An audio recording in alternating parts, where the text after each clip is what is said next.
C'est une fierté pour la Lorraine. Le sculpteur mosellan Roland Gonzalez va exposer au Grand Palais à Paris, rien que ça, du 13 au 15 février prochain. Son œuvre, nommée L'énergie, a été sélectionnée. Découverte de cet artiste pas comme les autres avec Katia Schmitt et Pascal Thine. Quand on entre dans la maison de Roland Gonzalez, l'art est omniprésent et c'est tout naturel car c'est ce qui a façonné sa vie. Ça date de loin, ça date de mon adolescence. J'étais déjà passionné par l'art, par les sculpteurs, par les peintres et par les designers. Je peignais les soirées et les nuits pour ma grand-mère qui était quelqu'un de très religieux et je lui peignais des œuvres, des vierges, des œuvres religieuses que je lui offrais le matin.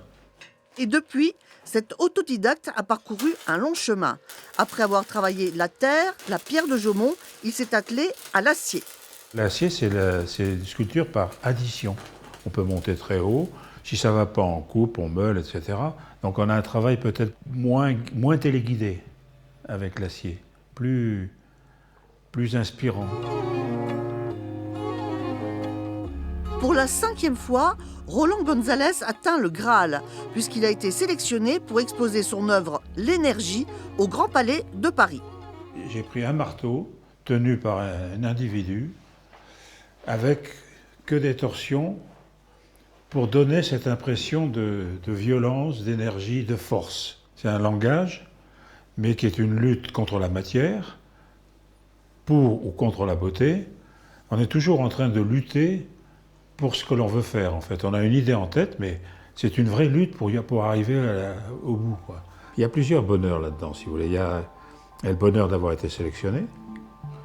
Il y a le bonheur de rencontrer des artistes là-haut, de discuter et de partager. Et il y a le bonheur de rencontrer le public.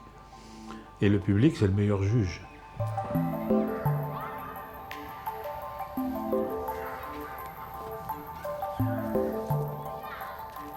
Et pour faire découvrir ses œuvres, l'artiste fait des dons à de nombreuses communes lorraines, de Rombas à Thionville, en passant par son village de Vitry-sur-Orne. J'ai toujours voulu que l'art soit à disposition de tout le monde.